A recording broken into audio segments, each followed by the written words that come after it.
There's something unsettling about a beach house out of season.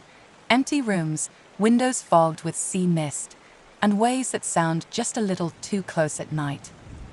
Some say they've seen shadows moving on the dunes. Others hear knocking, when there's no one at the door. Tonight, you'll hear 12 disturbing stories set in beach houses where peace and isolation turned into something else entirely. Have you ever had a strange moment by the sea? Share it in the comments. Your story might be next. Now, listen closely and let the tide carry you in. Story 1. Beach Betrayal.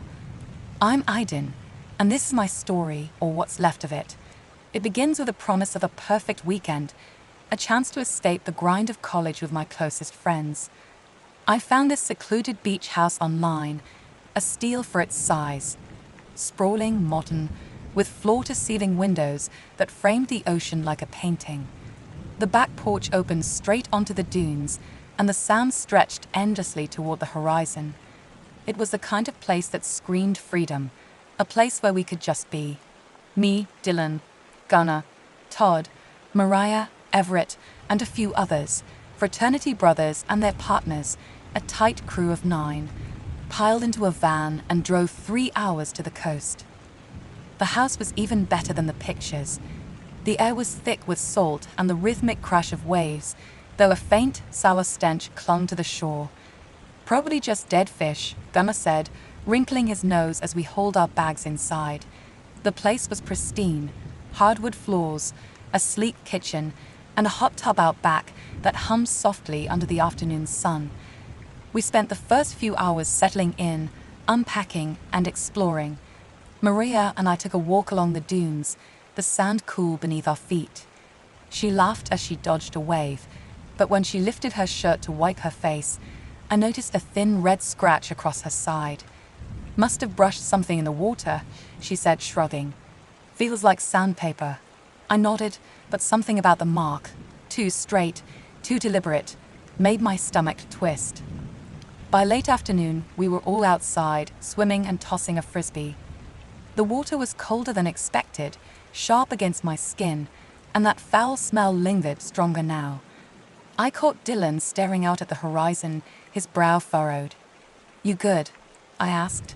He just nodded, but his eyes lingered on the water, where the waves seemed to churn a little too violently. As dusk settled, we gathered on the porch, the sky bruising purple. The hot tub was the main event, steam rising in lazy curls as we crammed in, laughing and splashing. Todd, always the jokester, wandered off to grab his portable speaker from the van. He didn't come back right away, and I noticed Dylan checking his phone, a strange smile flickering across his face. "What's up?" I asked, leaning over. He showed me a text on Todd's phone, left on the counter. "Come to the beach shed." No name, no context. "Probably pranking us," Dylan said, but his voice was tight. Then it happened. A scream, raw and guttural, slicing through the air from the direction of the water. The laughter stopped. The hot tub's hum was the only sound as we froze, staring into the darkness beyond the porch. "Todd?" Maria called, her voice trembling. No answer. Gunnar grabbed a flashlight and pointed it toward the dunes, the beam shaking in his hand. The light caught something, movement, low and deliberate, near the shed. They came from the shadows, figures, human-sized but wrong, their skin glinting like wet scales under the moonlight. Their feet ended in talons that sank into the sand, and their eyes, God, their eyes, were flat, reflective, like coins catching the light. One lurched forward, its movements jerky but fast, too fast. Dylan scrambled out of the hot tub, slipping on the deck. The thing lunged at him, claws slicing the air inches from his chest. He dove back, crashing into me. Panic erupted. Everett, always the hero, leaped from the hot tub to help Dylan, shouting for us to get inside. But one of those things was on him in an instant, grabbing him by the shoulders and slamming him back into the tub.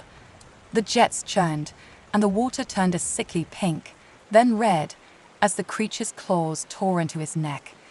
Blood sprayed, hot and coppery, across my face. Maria screamed, and the rest of us bolted for the house, slipping on the wet deck.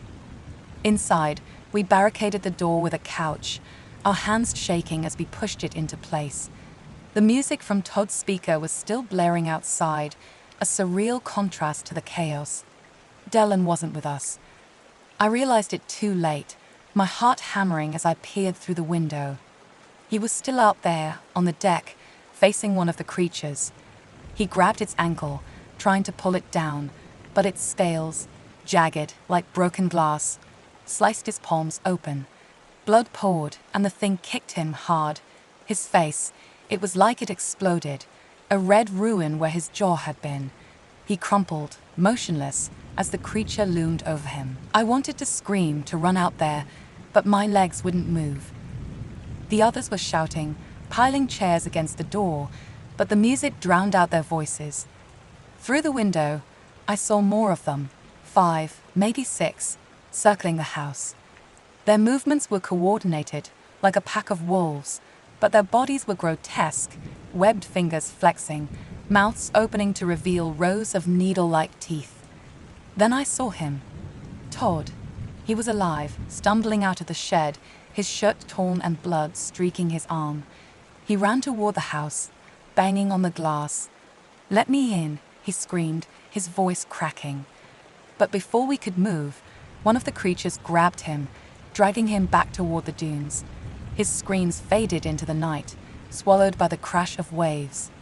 The house felt like a trap. The windows, so beautiful in the daylight, now seemed like a cage, exposing us to whatever was out there. Maria was sobbing, clutching the scratch on her side, which was now an angry red, oozing slightly. "What are they?" she whispered. No one answered. We didn't know. All we could do was huddle together, listening to the music loot endlessly outside, waiting for the creatures to break in. Hours passed, or maybe minutes. Time blurred in the panic. The music stopped abruptly, and the silence was worse. Then came a knock at the door. Slow, deliberate, like someone testing our nerve. Gunnar grabbed a kitchen knife, his knuckles white. "Who's there?" he shouted, his voice breaking. No answer, just another knock, harder this time. I don't know why I did it. Maybe it was guilt, maybe it was stupidity, but I moved the couch and opened the door. The porch was empty, except for a pile of keys and phones. Ours, taken from the van, from Dylan, from Everett. And there, standing at the edge of the dunes, was one of them. The leader, I think. Taller, its scales darker, almost black. It held up a clawed hand, counting slowly, 2 fingers, then 5. I didn't understand, not at first. Then it spoke, its voice a wet rasp, like waves dragging over gravel. Not enough. I froze. My mind raced, replaying the weekend, the house, the listing I'd found. Had I missed something? The price was too good, the location too perfect. And then it hit me. The listing had mentioned local wildlife, a warning I'd laughed off. My stomach churned as I realized what I'd done. I'd brought them here. I'd led my friends to this place, to these things. The creature stepped closer, its claws tapping against its side. I backed away, clutching the keys, my hands slick with sweat. "I brought you people," I said, my voice barely a whisper. "That's what you wanted, right?" The creature tilted its head, its eyes glinting. It raised one claw and pressed it against my chest, drawing a bead of blood. "4 more," it said, gesturing toward the house. My family was inside, Mariah, Gunnar, the others. 4 of them, hiding, thinking they were safe. I shook my head, pleading. "No, they're mine. You can't." But before I could finish, the creature lunged. Its jaws closed around my neck, and the pain was blinding, a white-hot fire that consumed everything. I felt my body tear, my vision fading as the other creatures closed in, their talons gleaming. By dawn, the beach was silent. The waves lapped at the shore, washing away the blood. The house stood empty, its windows dark, the hot tub still and crimson. The creatures were gone, slipped back into the sea, leaving nothing behind but bodies and a truth I'd learned too late. Fishing is easiest in a stocked pond. Story 2. The Guestbook of Elysium. The summer sun beat down on the Florida panhandle, its heat shimmering over the dunes as I pulled into the driveway of my late Aunt Camille's beach house. The air was thick with salt and the distant roar of the Gulf. My husband, David, and our 7-year-old daughter, Lily, were already unloading the car, their voices carrying a mix of excitement and exhaustion from the long drive. It had been years since we'd been here, since before Aunt Camille's sudden passing. She'd left the house to me, her only niece, along with a note that simply read, "Rosie, this place is yours now. Keep it close." I didn't know what she meant, but the weight of her words lingered. The house stood as I remembered it, a weathered 2-story with peeling white paint, wide windows facing the ocean, and a wraparound porch that creaked underfoot. It felt alive, like it was waiting for us. Lily ran ahead, her sandals slapping against the wooden steps, while David hauled suitcases inside. I lingered by the car, staring at the Gulf's restless waves. Something about the water felt watchful. Inside, the house smelled of cedar and sea air. The furniture was unchanged: wicker chairs, a faded blue couch, and shelves stuffed with shells and driftwood. I ran my hand along the banister, memories of childhood summers flooding back. Aunt Camille teaching me to spot dolphins at dawn, her laughter echoing through the house. But now the silence felt heavy, like the air was holding its breath. "Rosie, you okay?" David called from the kitchen, where he was unpacking groceries. "Yeah, just taking it in," I said, shaking off the unease. I headed upstairs to the master bedroom, where Aunt Camille had spent her final years. The room was untouched, her quilt still draped over the bed, her seashell wind chimes swaying gently by the window. I set my bag down and noticed the bedstand was slightly askew, as if someone had nudged it. Curious, I knelt to inspect it and found a loose floorboard behind it. My fingers traced the edge, and it lifted easily, revealing a hidden nook. Inside was a leather-bound guestbook, its cover worn and stained with salt. I opened it, expecting to find notes from past visitors, tourists who'd rented the place over the years. Instead, the pages were filled with Aunt Camille's handwriting, her entries spanning decades. Most were mundane, descriptions of sunsets, tides, or quirky guests. But the final entry, dated the night she died, stopped me cold. "The waves rolled in fast tonight," she wrote. "I was alone in the ocean, swimming past the breakers. The storm came out of nowhere, dark clouds swallowing the stars. The water was deep enough to float, and I was thankful my stomach was empty. The tide turned violent, pulling me under. Then I heard it, a voice not human, calling from the depths. 4 pale hands, damp and gentle, grabbed my arms and legs.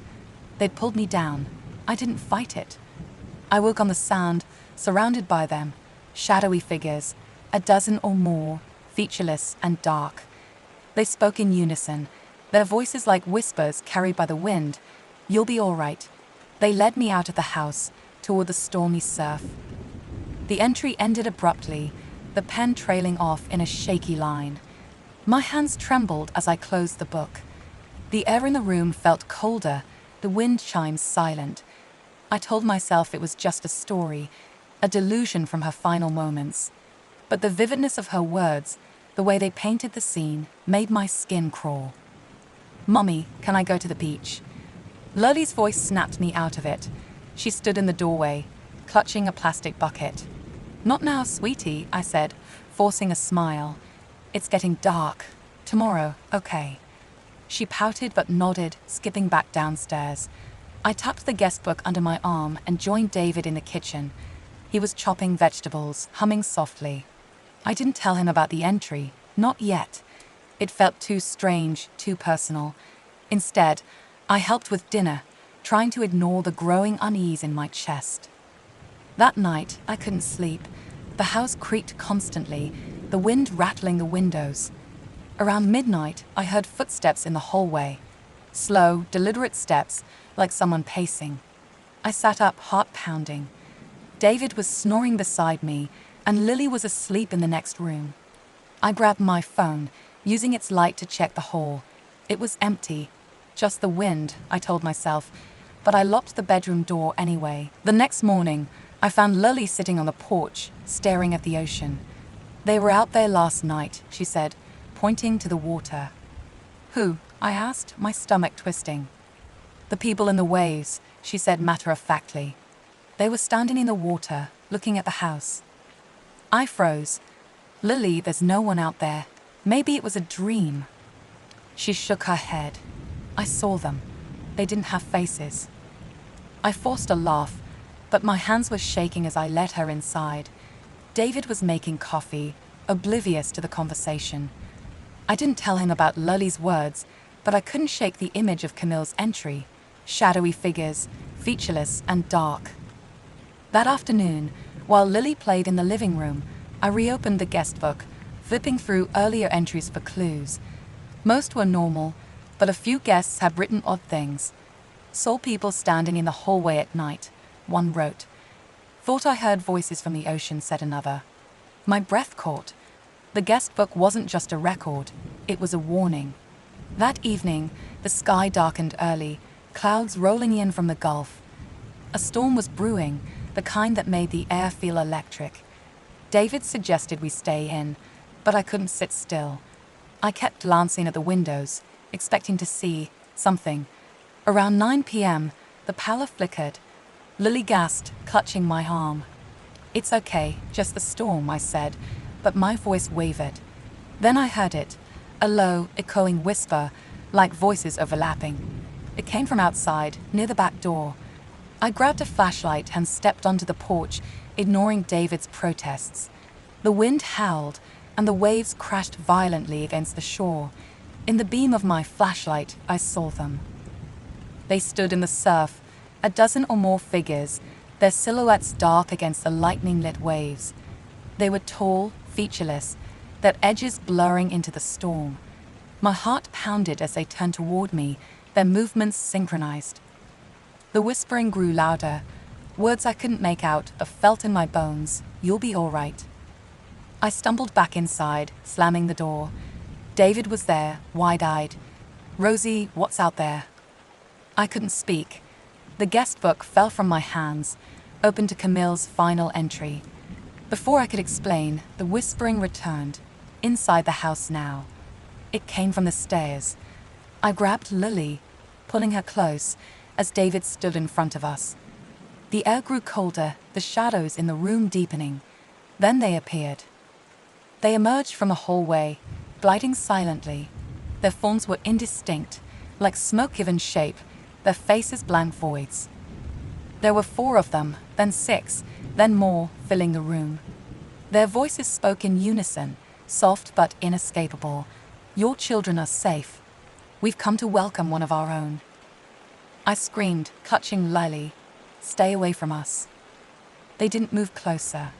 Instead, they turned toward the back door, which swung open on its own. Lightning flashed, illuminating the figures as they stepped outside. In the storm's glow, I saw her, Aunt Camille, or something like her, standing among them. Her face was pale, her eyes empty, but she smiled faintly. The figures surrounded her, guiding her toward the Gulf. "Rosie, don't," David shouted as I ran after them, Lily still in my arms. The storm raged, rain staining my face.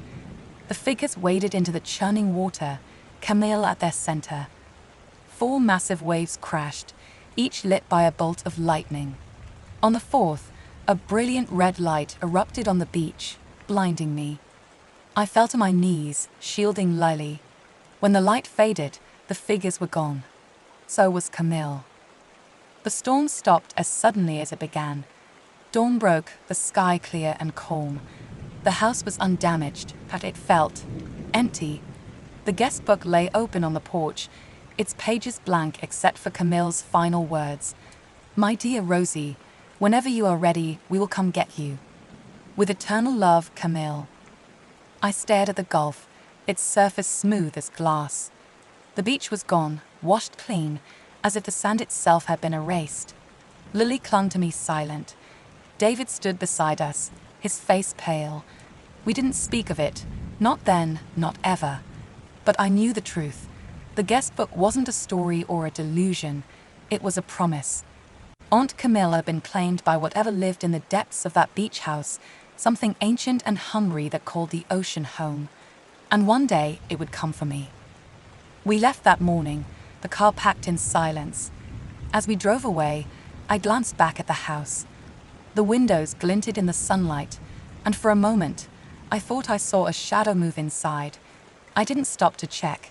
Some things are better left behind. Story 3, Echoes of the Holocaust. Day 1, my name is Daniel Harper, and I've come to this remote beach cabin to escape the city's grind. My job as a copywriter has drained me. Endless deadlines, flickering screens, and the constant hum of urban life. I need silence to finish my novel, a project I've neglected for years. This place, perched on a desolate stretch of coastline, seemed perfect, a weathered wooden cabin overlooking a grey, churning sea. I brought my notebook, which I've nicknamed Bob, to keep a journal. It's a habit from my college days, addressing my thoughts to an imaginary confidant. Sounds silly, but it keeps me grounded. The cabin is small, with creaky floorboards and salt-stained windows. The air smells of seaweed and damp wood. Outside, the only sounds are the waves crashing and the occasional cry of gulls. It's exactly what I wanted, solitude. But tonight, as I tried to sleep, I heard something strange. A faint sound, like children's laughter, echoing somewhere in the house. It was distant, almost swallowed by the wind, but it sent a chill through me. I checked the hallway, flashlight in hand, but found nothing. Just the empty rooms and the groan of the ocean. Probably just the gulls, warped by my tired mind. I'll sleep better tomorrow. Day 2, sleep didn't come easily. I tossed and turned, hyper-aware of every sound. The waves were soothing at first, but around midnight I heard it again. Laughter, soft and high-pitched, like kids playing in the distance. Then, footsteps. Tiny, pattering steps just beyond my bedroom door. I froze, heart pounding, straining to listen. The steps stopped, replaced by a faint whisper, too soft to make out. I told myself it was the wind or my imagination. I've been working too hard, maybe. Stress does strange things. But when I checked the hallway, the air felt heavy, like someone had just been there. Bob, I'm starting to think this place might not be as empty as it seems. Day 3, I'm not imagining it. Something is wrong with this cabin. I spent the day writing, trying to focus, but my mind kept drifting to last night. Around dusk, I saw something outside, a flicker of movement near the dunes. Small shapes, darting just out of sight. Kids, maybe, playing in the shadows. But this place is miles from the nearest town, and I haven't seen a single person since I arrived. Tonight, the laughter came again, closer this time. It was inside the house, unsure of it. I grabbed the fireplace poker and crept through the halls, checking every room. Nothing. But as I passed the living room, I heard a soft tap at the front door. My blood ran cold.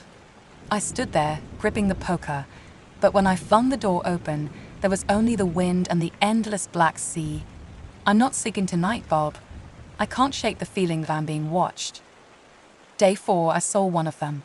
It was just after midnight. I was in the kitchen, making coffee to stay awake, when I caught movement in the hallway. A small figure, maybe 4 feet tall, stood in the shadows. It wore a mask. Some kind of crude, painted thing, like a child's Halloween costume. Its SVR. Its eyes gleamed in the dark, and then it was gone. I shouted, swinging the poker, and heard a sickening crack.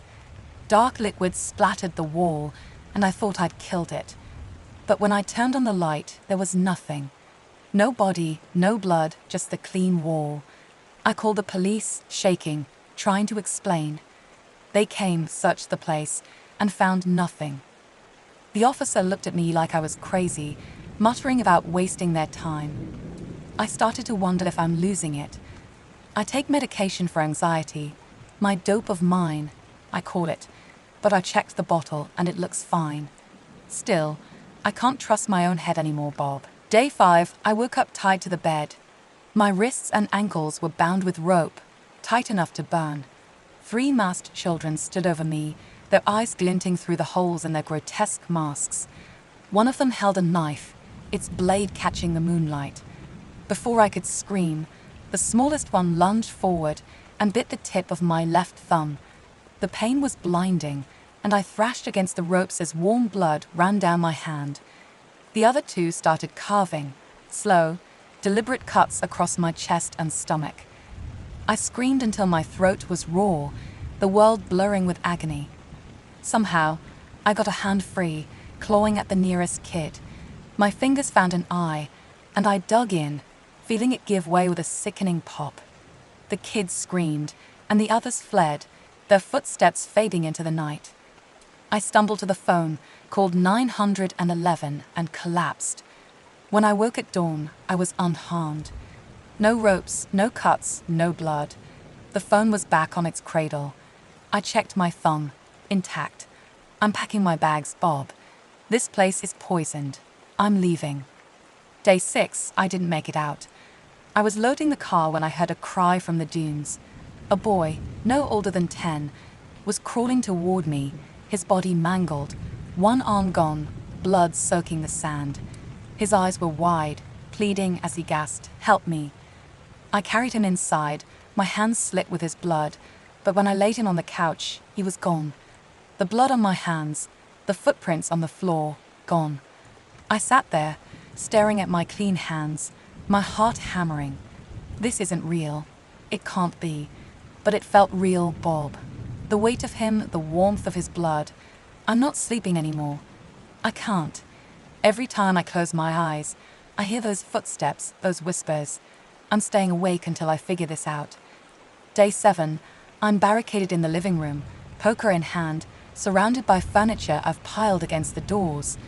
The laughter is louder now, constant, like it's circling the house. I saw them again, 6 of them, standing in a semicircle outside the window, their masks glowing in the moonlight. They didn't move, just stared. I yelled at them to leave me alone, but my voice cracked, and they tilted their heads in unison, like they were studying me. I haven't eaten in 2 days. My medication is running low, and I'm afraid to leave the room to get more. I keep checking the windows, the locks, the walls. I don't know what they want, Bob, but I know they're coming. I can feel it. Day 8 they got in. I don't know how. The barricades didn't matter. 6 children, unmasked now, their faces pale and smooth, smiling like angels. They didn't speak, just swarmed me. One boy sank his teeth into my fingers, tearing them off one by one. A girl with pigtails sliced my scalp with a box cutter, peeling it back like wrapping paper. Another clipped my nose, my ears, with hedge clippers, the metal cold and sharp. The last one slit my chest open, reached inside, and pulled. I felt my insides unravel, the pain beyond comprehension, yet I couldn't pass out.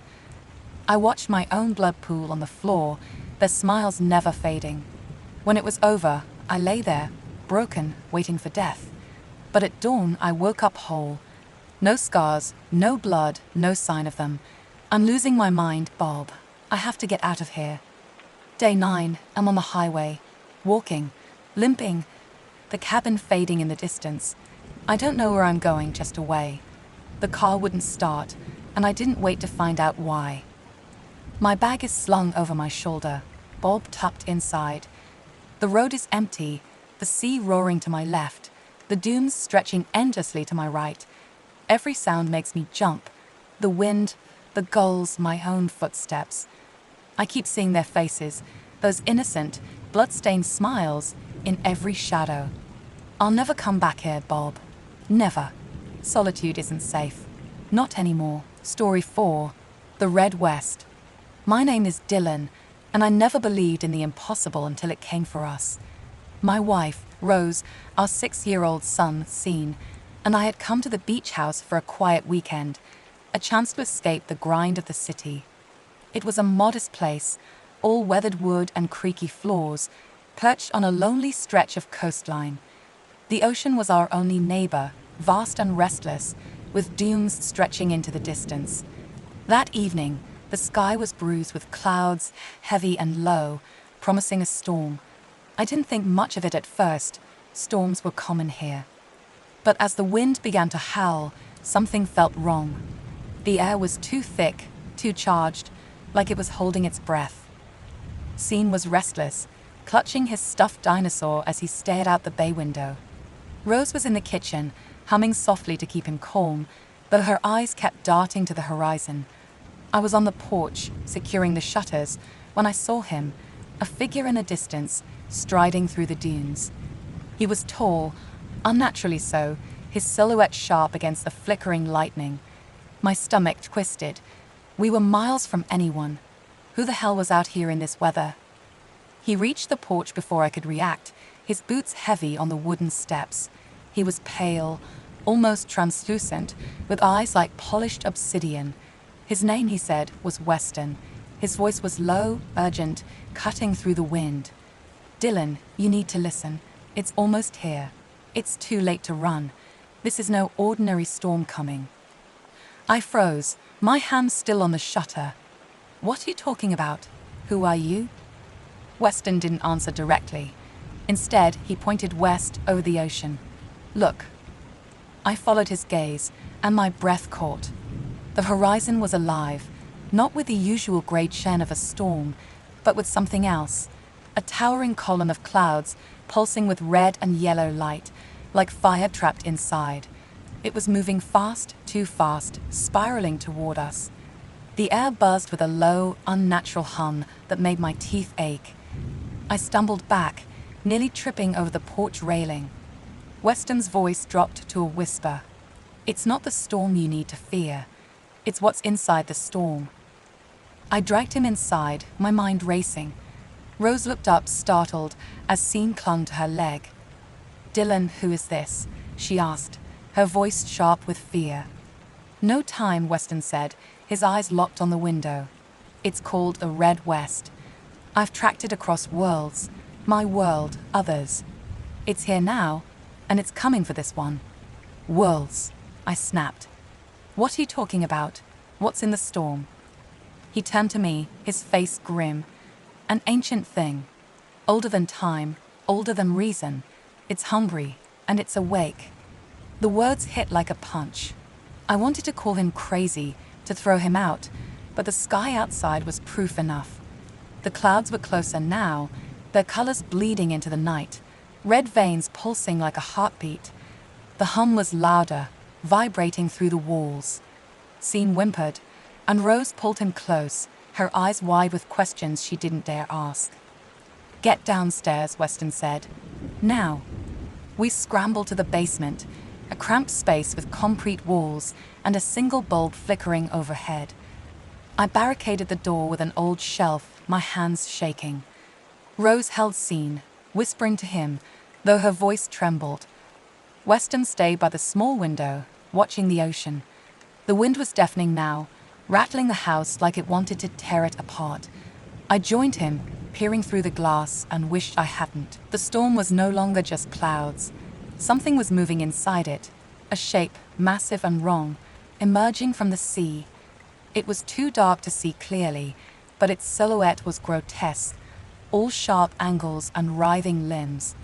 The ground shook with each step it took, a slow, deliberate rhythm that made my chest tighten. I could feel it, not just in the earth, but in my bones, a primal dread that told me to run, to hide, to do anything but stay here. "What is that?" I whispered. Weston didn't look at me. The Red West is a phenomenon, a breach in what's possible. It carries things that don't belong here. That thing out there, it's the heart of it.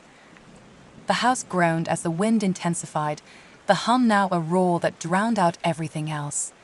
Through the window, I saw the shape clearer now, a colossus of inky black, its limbs twisting in ways that defied logic, eyes like burning coals glowing in the dark. It was coming straight for us. Weston moved suddenly, stripping off his coat and shirt, revealing a body lean and scarred, like he'd fought 100 battles. "Stay here," he said, his voice steady but heavy. "I can't let it reach you." "What are you going to do?" I asked, my voice cracking. He met my eyes, and for a moment, I saw something like regret. What I was made to do. Before I could stop him, he was gone, the basement door slamming shut behind him. I rushed to the window, Rose unseen behind me, and watched as Weston stepped onto the beach. The storm was a maelstrom now, red lightning splitting the sky, the sea churning like it was alive. Weston stood alone, a small figure against the towering monster. Then, impossibly, he moved. Fast, too fast, his body glowing with a faint, unnatural light. He launched himself at the creature, a streak of energy that hit like a missile. The explosion was blinding, a burst of red light that shook the earth and shattered the windows. I threw myself over Rose unseen, shielding them as glass rained down. The roar was deafening, a sound that wasn't just noise but a force, pressing against my skull. Then silence. A heavy, unnatural silence. I don't know how long we stayed there, huddled together, waiting for the end. But when I finally looked up, the storm was gone.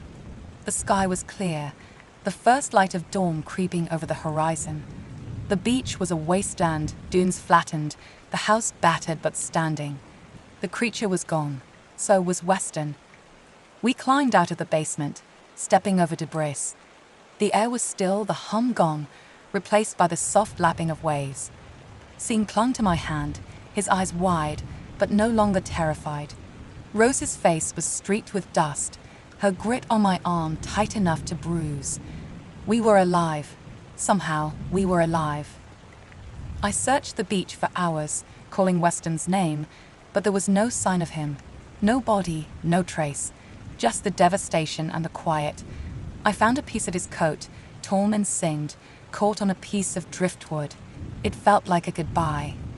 Later, as we sat in the ruins of the house, I wrote a letter. I don't know why. Maybe I needed to make sense of it, to hold on to something real.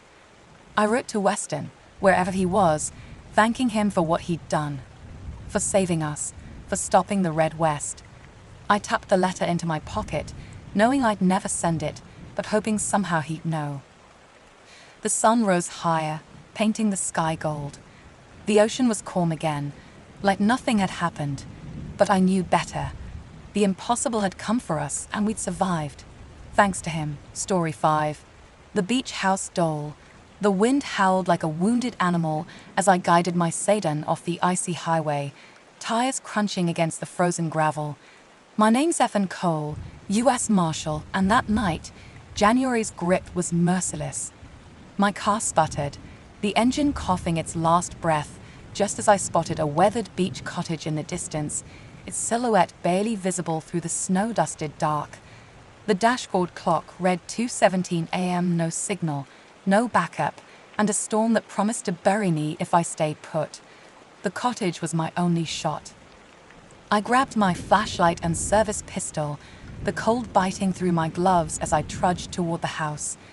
The beach stretched endlessly to my left, waves crashing like distant thunder. The cottage loomed closer, its peeling paint and sagging porch giving it the look of something abandoned years ago. But there, on the porch, stood a figure, a woman, I thought, dressed in a long Victorian gown, her posture unnaturally still. My gut tightened, something was off. I climbed the creaking steps, flashlight beam cutting through the dark. The figure didn't move. No breath clouded the air around her. I got closer, and my stomach lurched. It wasn't a woman. It was a doll, life-sized, porcelain, dressed in lace and velvet, her painted eyes staring blankly into the night. Her face was too perfect, too smooth, like a mask carved from bone. Who leaves something like this out here? I swept the beam around. No footprints in the snow, no signs of life, just the doll and the wind. I turned to leave, my boots heavy on the porch boards, when a slow, grating creak stopped me cold. The front door was swinging open. Not wide, just enough to reveal a sliver of darkness inside. I hadn't touched it. My hand went to my pistol, instincts screaming. Anyone there? I called, voice swallowed by the storm. No answer. I stepped forward, nudged the door shut with my foot, and locked it with a rusted bolt. Better safe than sorry. Then I heard it, a faint scrape like ceramic on wood. I spun around, flashlight beam landing on the doll. Her head was turned, just slightly, those lifeless eyes now fixed on me. My heart kicked against my ribs. I'd been looking at her seconds ago, and her head was facing the other way. I backed down the steps, keeping the beam on her. "You're imagining things, Ethan," I muttered, but my voice shook. I made it halfway to my car when I heard footsteps, crisp, deliberate, crunching through the snow behind me. Not heavy, not human. They were too light, too precise. I froze, breath catching, and turned. A silhouette moved through the storm, just beyond the flashlight's reach. "Who's there?" I shouted, drawing my pistol. The figure stepped into the beam's edge, and my blood ran cold. It was her, the doll, standing upright in the snow, her porcelain face gleaming under the moonlight. Her gown fluttered, though the wind had died. I stumbled back, heart hammering. "Stay back," I yelled. She took another step, her movements jerky yet purposeful, like a marionette on invisible strings. I sprinted for my car, fumbling with the keys. The footsteps followed, faster now, closing the distance. I threw myself into the driver's seat, slammed the door, and locked it. My hands shook as I gripped the steering wheel, eyes darting to the side mirror. Nothing, just snow and darkness. Then a soft thump against the window. I turned and there she was, the doll, her porcelain face pressed to the glass, inches from mine. Her painted lips didn't move, but I saw it, a faint cloud of breath fogging the window. Warm breath, from a thing that shouldn't breathe. Her eyes locked onto mine, unblinking, and I felt a chill crawl up my spine, like fingers brushing the back of my neck. She raised a hand, delicate and jointed, reaching for the door handle. My mind raced. I patted my pockets for my phone. Gone. It must have fallen out on the porch. The handle rattled, and a voice, soft, sing-song, and impossibly clear, cut through the silence. "You cannot escape, Agent. Embrace your fate." My training kicked in. I grabbed my pistol, aiming it through the glass. My arm felt heavy, like it was moving through molasses. My vision blurred, and a cold dread settled over me. My body wasn't mine anymore. My fingers twitched, loosening their grip on the gun against my will. I tried to shout, to move, but my limbs betrayed me. The door lock clicked open. I hadn't touched it. The doll's head tilted, her eyes glinting like polished obsidian. I was out of the car before I knew what was happening, my legs moving as if pulled by invisible wires. I stood in the snow, facing her, unable to scream. Her eyes went jet black, swallowing the light, and I felt myself slipping, my thoughts drowning in a fog of her will. I was a puppet, and she held the strings. One chance. I had one chance. With every ounce of strength, I forced my arm to move, raising my pistol. My fingers squeezed the trigger, and the shot cracked through the night, hitting her square in the chest. The porcelain cracked but didn't shatter. She didn't flinch. Instead, she lunged impossibly fast, pinning me to the ground. Her weight was crushing, her cold hands like iron on my wrists. I thrashed, but she was too strong. Instinct took over. My hand shot up, clawing at her chest where the bullet had cracked the surface. My fingers slipped through the fracture, brushing something soft, warm, pulsing. A heart, not flesh, something else, rubbery and alive, etched with strange, twisting symbols that burned to the touch. I gripped it and yanked, tearing it free. The doll froze, her black eyes dulling to lifeless paint. Her body went rigid, collapsing beside me like a discarded toy. I lay there gasping, clutching the unnatural heart. It pulsed faintly in my hand, warm and slick, its symbols glowing faintly before fading. The storm had quieted, and dawn's first light crept over the horizon, bathing the beach in a pale glow. I stumbled to my feet, the heart still in my grip. I found a wooden box in the trunk of my car, an evidence kit from a past case, and locked the cursed thing inside. I sat in the driver's seat, watching the cottage until the sun was high. The doll remained where she fell, motionless, her cracked chest glinting in the light. I didn't dare go back for my phone. I didn't need to. Whatever power she'd held was gone, sealed in that box. But as I drove away, the memory of her voice lingered. Embrace your fate. I tightened my grip on the wheel, vowing never to return. The days that followed were a blur. I filed a report, leaving out the impossible parts. Mechanical failure, stranded in a storm, sheltered in an abandoned cottage. No mention of the doll or the heart. The box stayed locked in my safe, its contents a secret I'd take to my grave. But at night, when the wind howled, I'd wake in a cold sweat, half expecting to see her face at my window, her breath fogging the glass. Weeks later, I was reassigned to a desk job, standard procedure after a stranded incident, but the case files on my desk started to feel wrong. Reports of missing hikers near that beach, all within the last year. No bodies, no traces, just one detail, buried in a witness statement, a glimpse of a woman in a Victorian dress, standing on the shore at dusk. I told myself it was a coincidence. I almost believed it. Then came the package. No return address, no note, just a small wooden box, identical to the one in my safe. My hands shook as I opened it. Inside was a porcelain finger, perfectly sculpted, with a single word scratched into its surface. Fate. I checked my safe. The heart was still there, still pulsing faintly. But now I wasn't sure it was enough to keep her gone. I burned the finger in my backyard, watching the flames until nothing remained but ash. The box in my safe stays locked, but I check it every night. Sometimes, I swear I hear footsteps outside my door, light, precise, like porcelain on wood. I keep my gun close, but I know it won't help. Whatever she was, she's not done with me. And deep down, I know I can't escape. Story 6. The Correctional Society.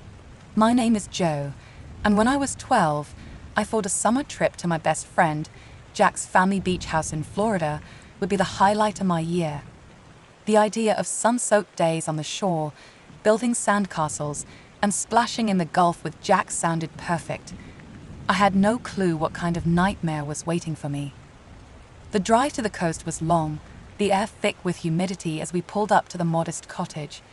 It was tucked away, hidden by towering sand dunes and swaying palm trees, far from any other homes.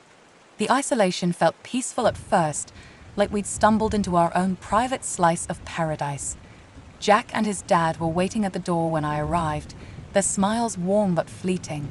The house itself was small, with light tan walls and 2 cramped bedrooms overlooking the endless stretch of the Gulf. I tossed my bag into the room I'd share with Jack, a tiny space with bunk beds and a single window letting in the salty breeze. As I unpacked, I noticed the room was a mess.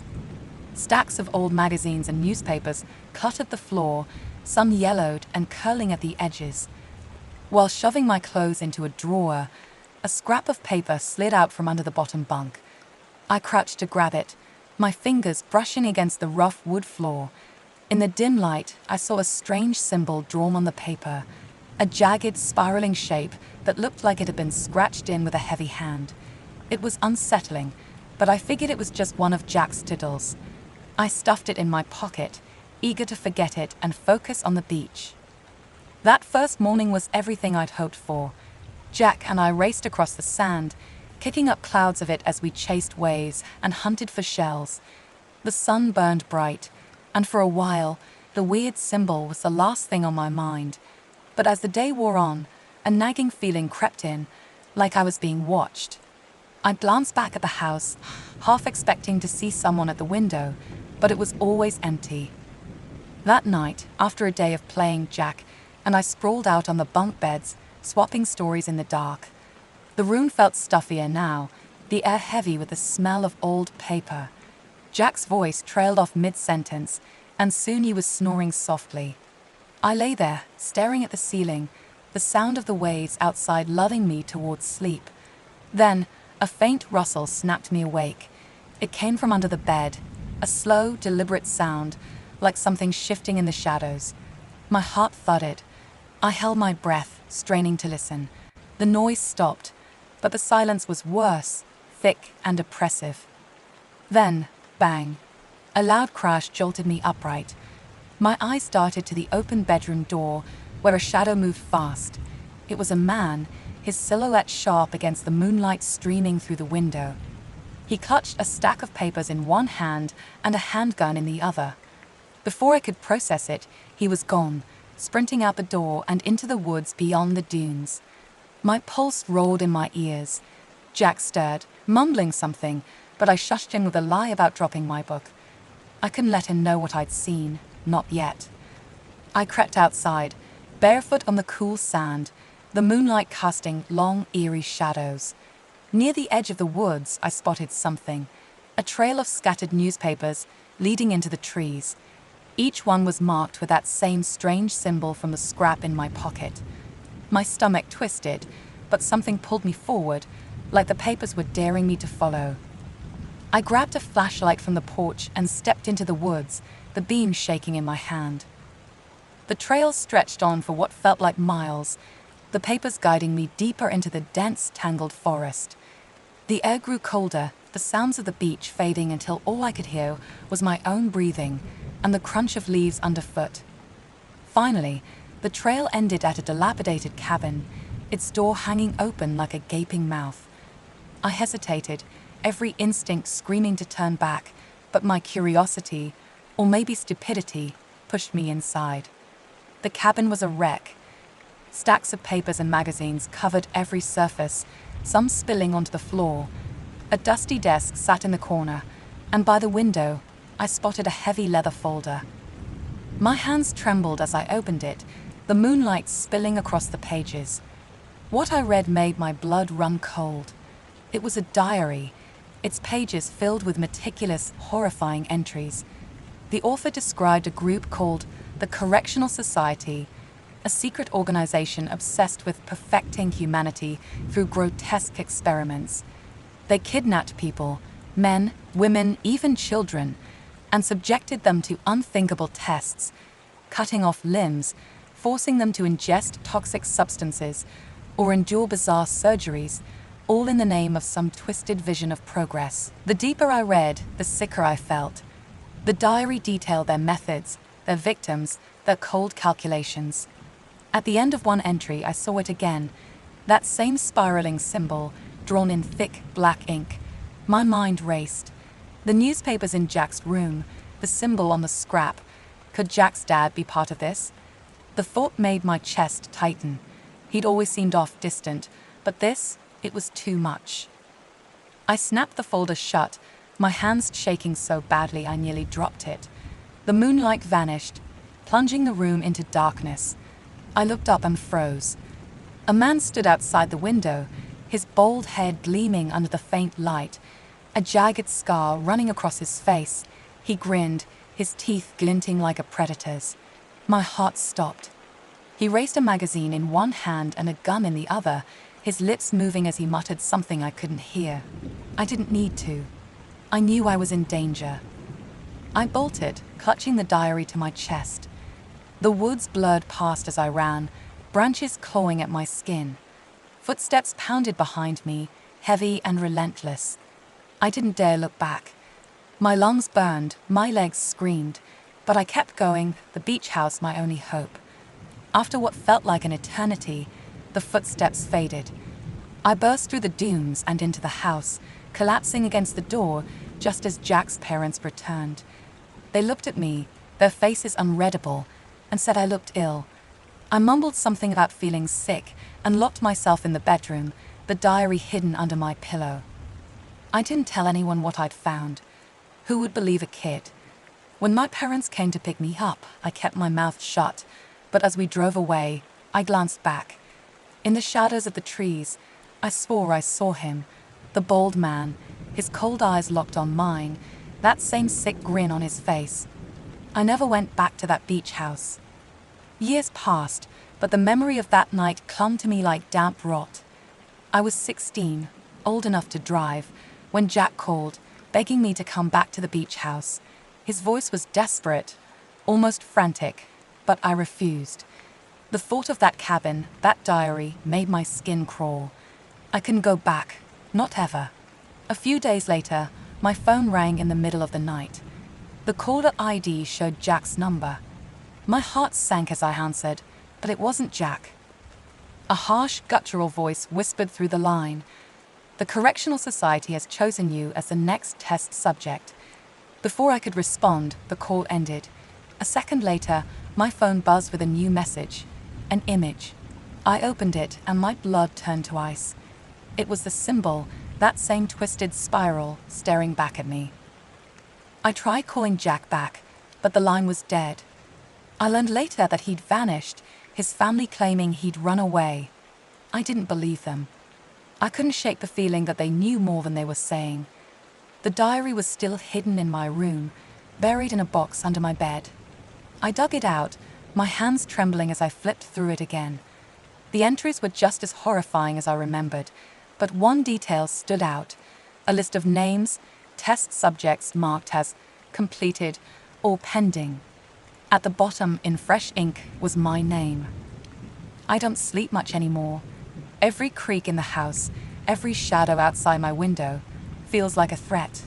I've moved the diary to a safer place, but I know it's not enough. They're out there, watching, waiting. The Correctional Society doesn't let go of its subjects. And now, our next, Story 7, The Hoarder House on Sycamore Lane.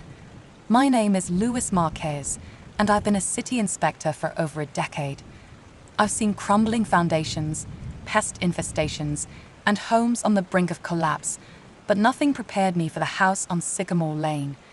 The call came in on a grey, humid morning in late summer, the kind where the air clings to your skin like damp cloth. Neighbors have been complaining for weeks about a stench wafting from 142 Sycamore, a dilapidated mansion a few miles from the beach. Reports described rotting trash, strange noises, and a yard buried in debris. I was dispatched to investigate, and though I'd handled hoarder cases before, something about this one felt different. The neighbors' voices on the phone logs trembled with more than just disgust. They sounded afraid. I arrived just after noon, parking my city-issued van across the street. The house loomed like a decayed tooth, its once grand Victorian frame sagging under years of neglect. The windows were boarded or cracked, and the paint peeled in long, curling strips. The yard was a nightmare. Knee-deep piles of garbage, moldy food, rusted appliances, stacks of yellowed magazines, spilled over the property line. Animal carcasses, half decomposed, dotted the mess, their bones gleaming in the weak sunlight. The smell hit me before I even stepped out of the van, a thick, sour wave of decay that made my stomach churn. I pulled on my hazmat suit, the plastic crinkling as I adjusted the mask, and grabbed my flashlight and clipboard. No one had seen the owner, Neil Tindelos, in months. The front gate creaked as I pushed it open, my boots sinking into the soft, rancid ground. I scanned the yard, noting the violations: biohazardous waste, structural hazards, and a fire risk that could take out half the block. But it wasn't just the mess that set my nerves on edge. The air felt heavy, like it was pressing down on me, and the shadows seemed to shift just beyond my line of sight. I shook it off. Years on the job teach you to ignore gut feelings, but as I approached the front door, I couldn't shake the sense that something was watching me. The door was ajar, warped from moisture and neglect. I pushed it open, and a cascade of garbage spilled out: empty cans, shredded paper, plastic bags that skittered in the breeze. I stepped inside, my flashlight cutting through the gloom. The interior was worse than I'd imagined. Every inch of the house was buried in trash, floor to ceiling, forming narrow tunnels through the rooms. The walls were invisible behind stacks of moldy books, broken furniture, and bags of rotting food. The stench was unbearable, even through the suit's filters, a mix of decay and something sharper, almost metallic. Rats scurried in the shadows, their claws scratching against the debris. I called out for Miguel, my voice muffled by the mask, but only silence answered. I moved deeper, my boots crunching over glass and plastic. The house felt alive in a way I couldn't explain, the piles shifting slightly as I passed, as if adjusting to my presence. In the living room, I found a narrow path leading to a staircase, its steps buried under more junk. Something caught my eye, a flicker of movement in the corner, too large to be a rat. I swung my flashlight, but the beam revealed only a pile of torn cardboard. My heart pounded, and I told myself it was just the stress of the job. Hoarder houses mess with your head. Too much clutter, too little light. I found Miguel in what might have been a bedroom, though it was hard to tell. He was slumped in a corner, half buried under a collapsed pile of boxes and soggy newspapers. His body was emaciated, his skin grey and waxy, eyes wide open but unseeing. He'd been dead for weeks, maybe months. The rats had gotten to him, and I gagged at the sight of his chewed fingers. But something was wrong, beyond the obvious horror. The air around him felt colder, denser, and as I stood there, I saw the shadows behind him shift again. Not rats, not debris, but something else, something deliberate. Then I saw them, two glowing eyes, low to the ground, staring from the darkest corner of the room. They weren't animal eyes, no reflective sheen, no natural shape. They were too bright, too steady, like twin embers burning through the trash. My flashlight flickered, and I froze, my breath catching in my throat. The eyes didn't move, didn't blink, just watched. I backed away, my suit catching on a jagged piece of metal, tearing a small hole. The stench flooded in, worse than before, and I stumbled toward the door, my clipboard forgotten. I didn't care about protocol anymore. I just wanted out.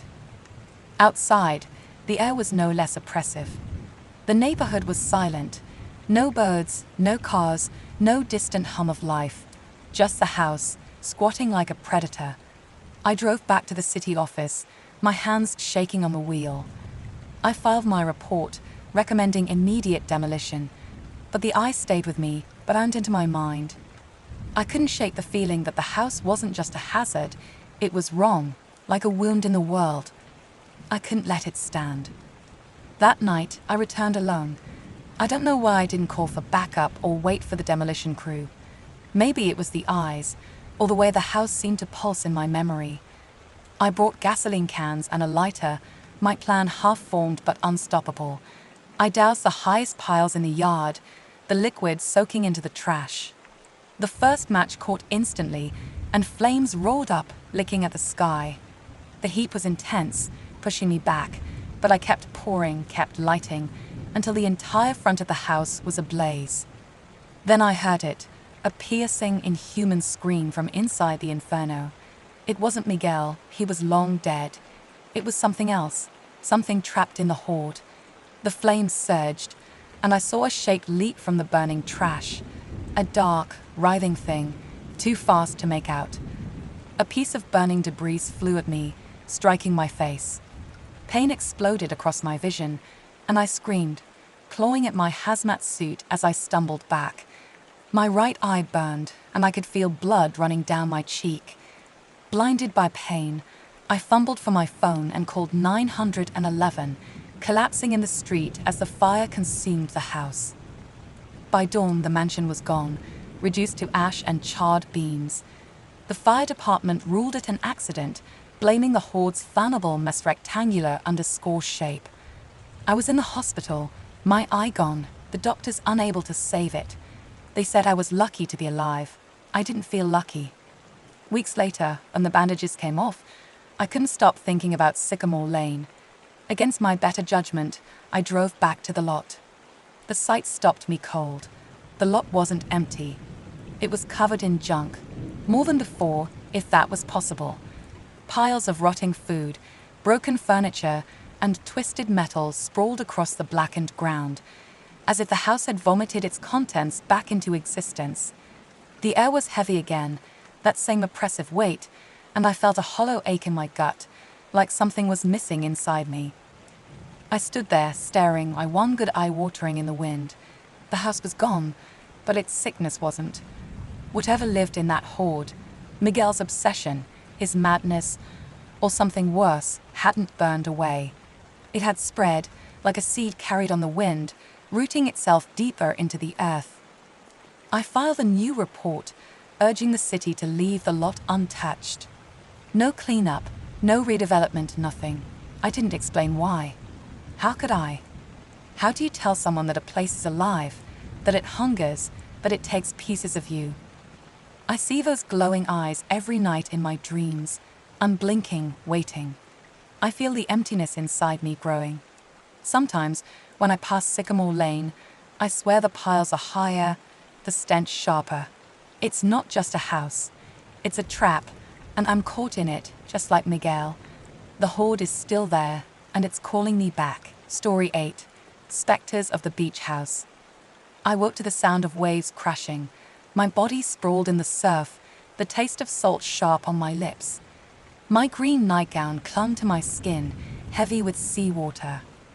The twilight sky above was a bruise of gold and blue, and for a moment, I could almost hear my daughter's laughter, their voices carried on the wind from some distant memory. But the ache at the base of my skull snapped me back, a sharp, needling pain that felt wrong, like a splinter lodged too deep.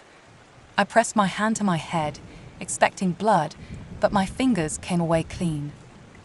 I staggered to my feet, the white sand shore stretching endlessly in both directions. The island was fringed with swaying palms, their shadows long and jagged in the fading light. I was alone, no daughters, no husband, no one. My breath hitched as I looked down at myself. My nightgown wasn't mine.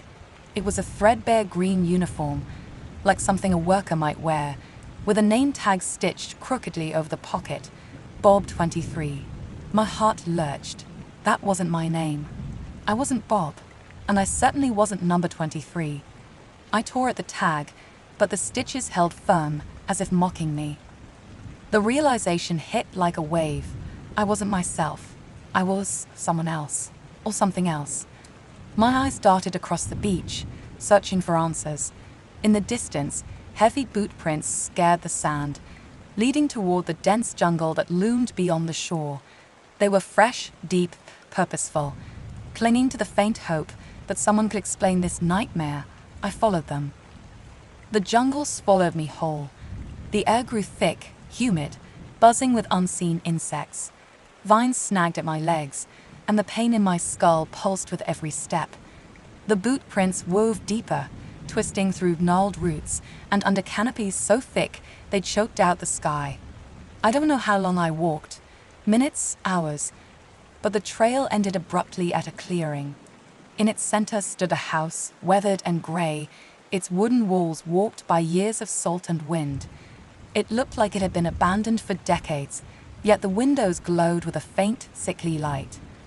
I hesitated, my instincts screaming to turn back. But where would I go? The beach. The endless jungle. The house was the only landmark in this forsaken place. I stepped onto the creaking porch, the boards groaning under my weight. The door was ajar, and a cold draft slipped out, carrying a faint whisper. Not words, just a low, mournful hum. I pushed the door open and stepped inside. The interior was wrong. The walls were bare, but they seemed to shift, like they were breathing. The air was heavy, thick, with the smell of damp wood and something metallic, like blood. A staircase spiraled upward into darkness, and a single hallway stretched ahead, lined with doors. Each door had a name tag like mine, but the names were scratched out, illegible. My fingers brushed the tab on my chest, and a chill ran through me. Bob 23. What did it mean? I called out, my voice small in the oppressive silence. Hello, is anyone here? No answer, just the hum, louder now, vibrating in my bones. I moved down the hallway, my bare feet sticking to the cold floor. The first door was locked, so was the second. The third creaked open at my touch, revealing a small room with a single window. Through it, I saw the beach, the waves glowing silver under a moon I hadn't noticed before. But what caught my breath was the figure standing on the shore. It was a man, bald, his skin sun-bleached and pale. He wore a uniform identical to mine, the same green, the same name tag, Bob 23. My stomach twisted. I wanted to scream, to demand answers, but before I could, he turned. His grin was too wide, his eyes empty voids, like holes punched through reality. I stumbled back, slamming the door shut, my heart pounding so hard I thought it would burst. The hum grew louder, sharper, like a chorus of muffled voices. I ran back to the main hall, but the house had changed. The staircase was gone, replaced by a blank wall. The hallway stretched longer now, with more doors than before, each one marked with a name tag. Bob 1, Bob 7, Bob 14. My name, or whatever Bob 23 was, felt like a brand burned into my chest. I don't know why I kept going. Maybe it was desperation, maybe it was the pull of those whispers, urging me forward. I reached the end of the hallway, where a final door stood, larger than the others, its name tag blank. The hum was deafening now, a cacophony of voices overlapping, pleading, warning. I pushed the door open. Beyond it was the beach again, but different. The sound was littered with debris, shattered glass, rusted metal, scraps of green fabric. The waves glowed brighter, unnatural, like liquid moonlight. And there, stumbling out of the jungle, was the man again, Bob 23. His grin was wider now, his eyes blacker. Behind him, dozens of figures emerged, shadowy, humanoid shapes wreathed in grey smoke. They moved silently, their forms flickering like bad projections. I wanted to run, but my legs wouldn't move. The whispers coalesced into words, spoken in unison. Trust us. I couldn't, but they drifted closer, guiding me without touching me, down a wooden path that hadn't been there before. It led to dunes overlooking the gulf, where a porch stood, just like the one on the house. On it were more figures, dozens of them motionless, their smoky forms watching like an audience. I screamed at them, my voice raw. Who are you? What do you want? The bold man, the first Bob 23, stepped forward. His voice was cracked, like dry leaves. We are like you. You have joined us now. He gestured to the water, its silver glow pulsing in time with the pain in my skull. I understood, though I didn't want to. They weren't letting me leave. This place, this island, this house, these specters, it was a trap, a prison. I turned to run, but invisible hands pushed me forward, toward the waves. The smoky figures from the porch drifted down the dune, their forms merging with the water, disappearing into the glow. I fought, clawing at the sand, but the hands were relentless. My feet hit the surf, the cold biting into my skin. I plunged in, the salt water flooding my lungs, burning my eyes. I was drowning, my strength fading, the pain in my skull exploding into white-hot agony. And then, softness. A touch, gentle and familiar, wrapped around me. I saw her through the water, her pigtails glowing faintly, her small hands reaching for me. My daughter. Beside her was another shadow, taller, wearing my green nightgown. Myself. And beyond them, in the grey mist, a face, my husband's, his lips curved in that quiet, knowing smile. The whispers returned, softer now, not a chorus, but a single voice. Trust us. I did. I let go. The waves pulled me under, but I wasn't afraid anymore. The pain in my skull faded, replaced by warmth, like coming home after a long day. My daughter's touch, my husband's smile, they were real, more real than the island, the house, the specters. As the darkness closed in, a single thought burned bright. I knew it was your touch that woke me, my love. I was home. Story 9, Solitude. The wind howled like a wounded animal as I, Edward Harker, stepped onto the third-floor deck of my beach house in the Outer Banks. The sky was a bruise, heavy with the weight of an approaching hurricane. The ocean churned below, waves clawing at the dunes, as if trying to drag the world under. My house, a 4-story monstrosity with 8 bedrooms, stood alone, its usual summer renters long gone. For nearly a month, it had been empty, a hollow shell battered by salt and wind. I didn't know why I'd come here. Not really. Maybe it was the pull of solitude, the need to escape the suffocating noise of my life in the city. Or maybe it was something else, something I couldn't name yet. The rain stung my face, cold and sharp, as I leaned against the railing. The dunes shook like ancient tombs, trembling under the storm's relentless assault. I was alone, utterly alone, and the thought was both a comfort and a weight. My shoes were soaked through, my suit clinging to my skin, but I didn't care. I stood there, watching the sea rage, until exhaustion pulled me inside. I collapsed onto the couch, still fully clothed, and let the roar of the wind lull me into a dreamless sleep. When I woke, the world was different. A thick mist had swallowed the beach, so dense I could barely see the dunes from the window. The air felt heavier, as if the storm had pressed the sky down to the earth.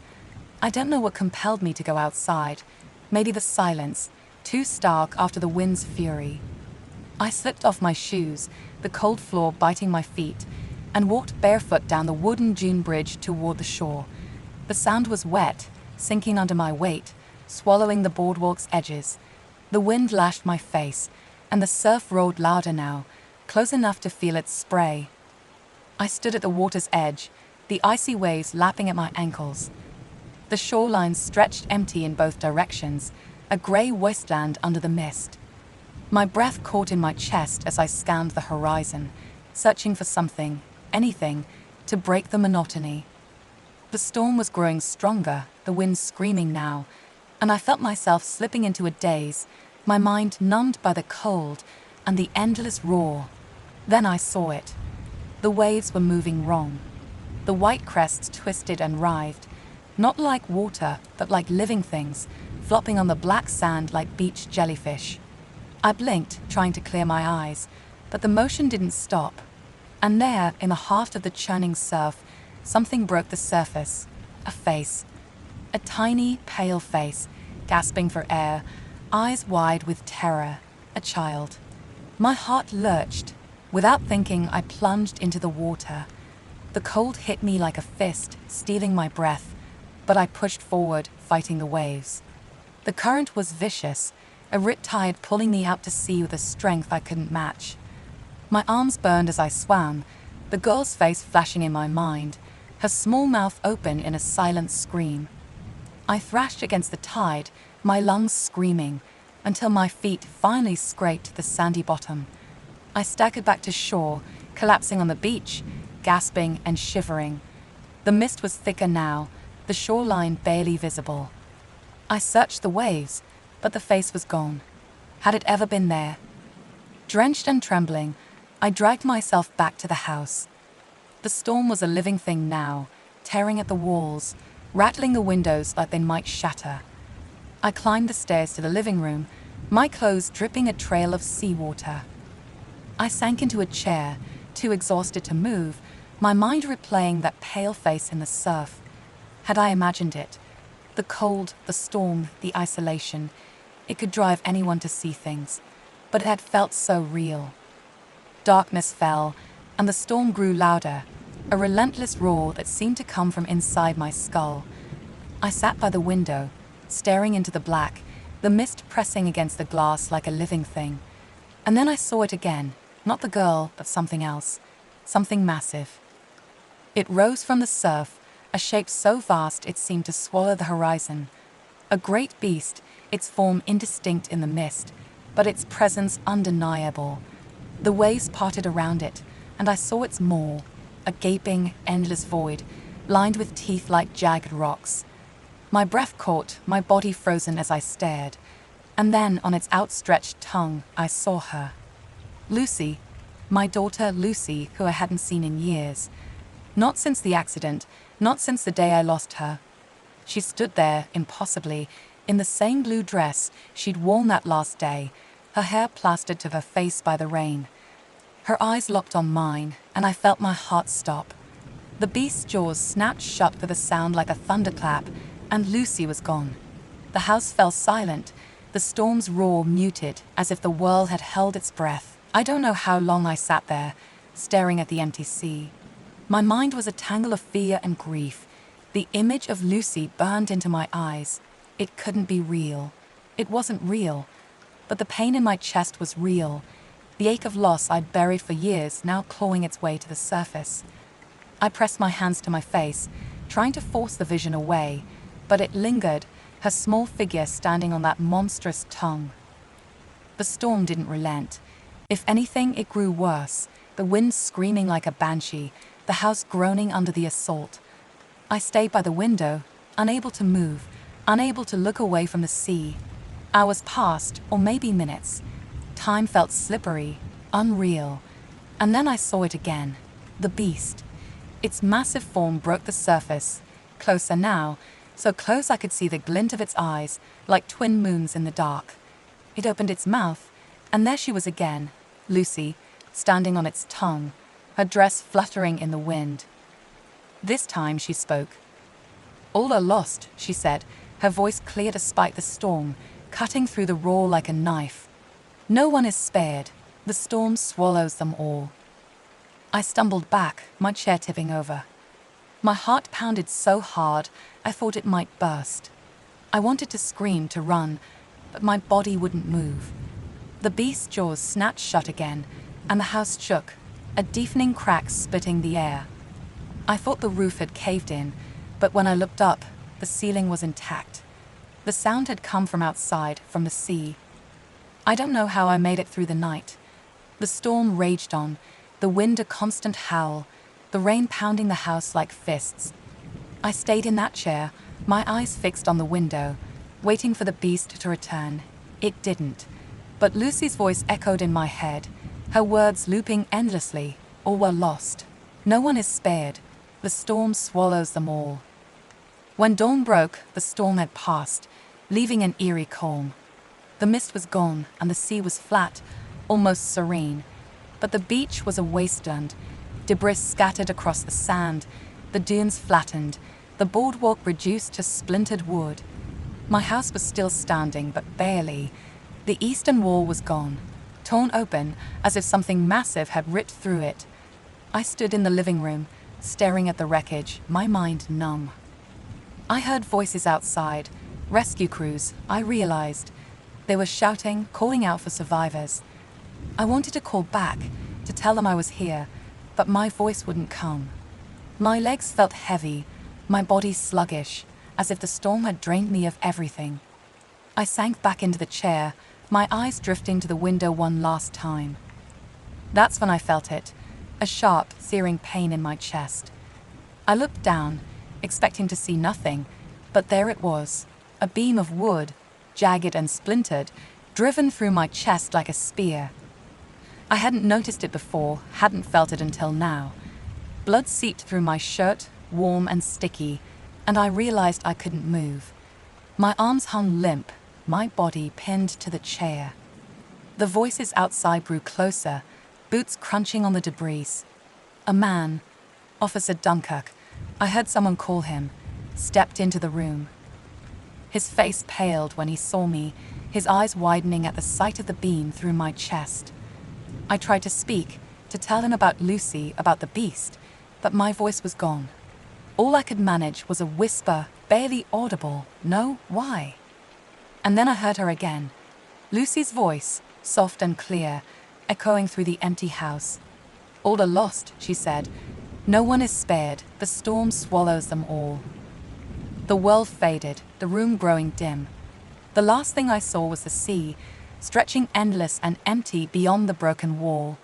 And in the distance, just for a moment, I thought I saw her, Lucy, standing on the shore, her blue dress fluttering in the breeze. Story 10. The murder that saved my life. I drove through the winding forest road, the tires of my beat-up sedan crunching against gravel.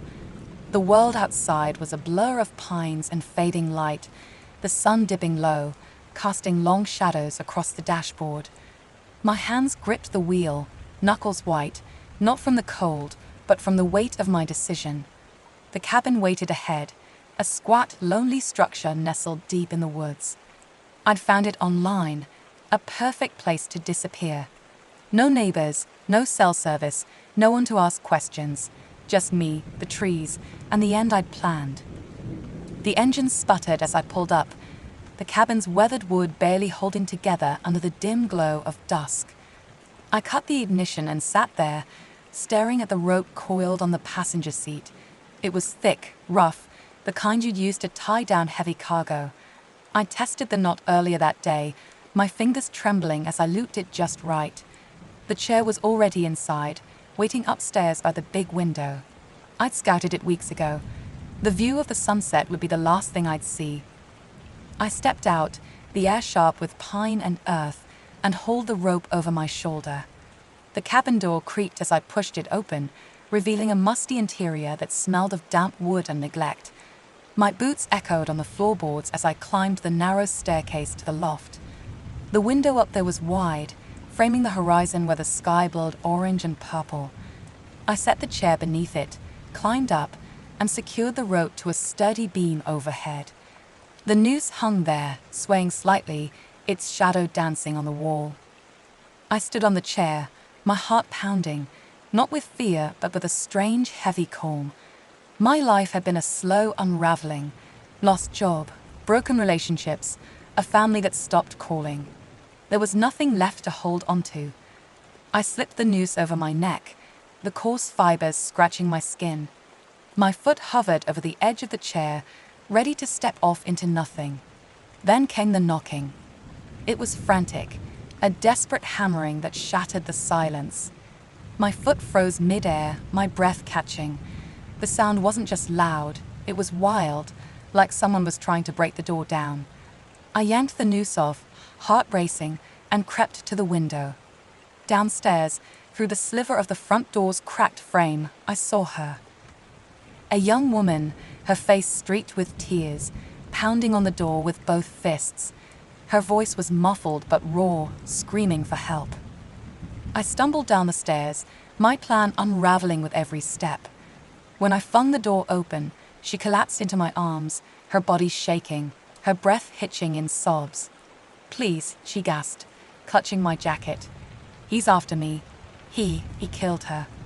Her name was Sarah, she told me later, but in that moment, she was just a stranger, trembling and terrified. I pulled her inside, locking the door behind us. Her clothes were torn, her dark hair matted with sweat and dirt. She looked like she'd been running for her life.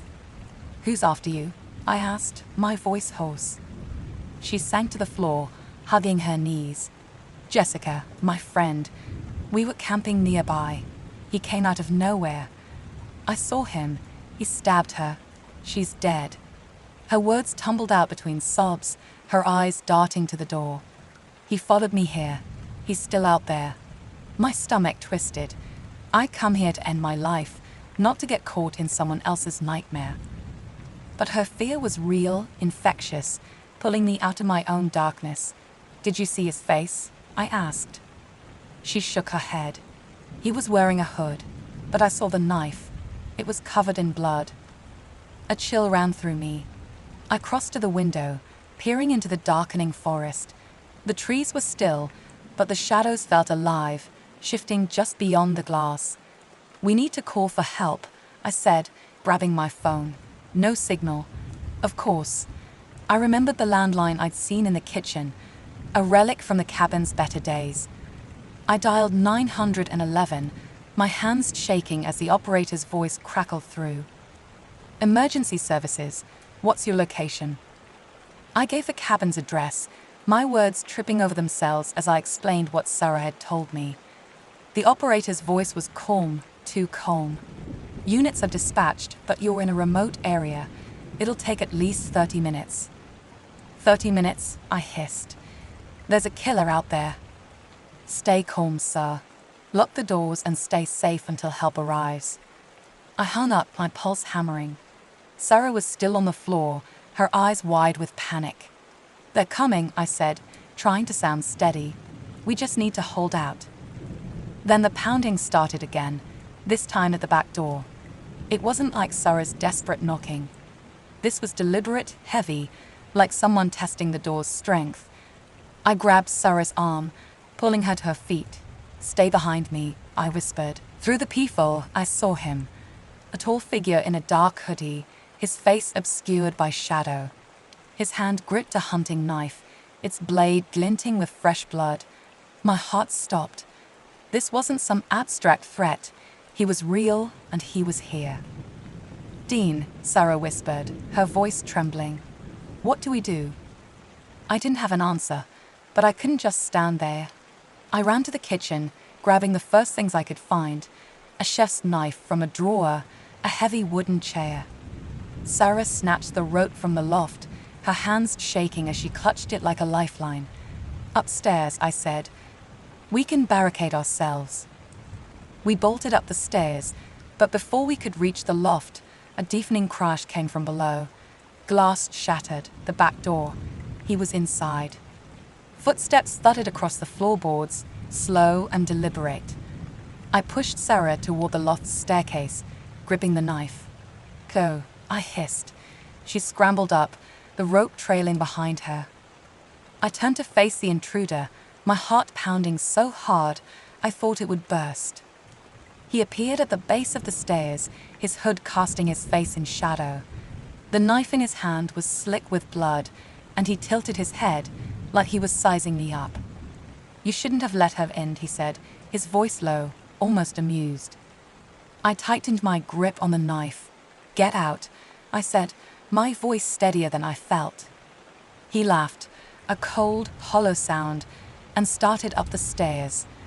I swung the chair, aiming for his head, but he dodged faster than I expected. The chair crashed against the banister, splintering. He lunged, his knife slicing through the air.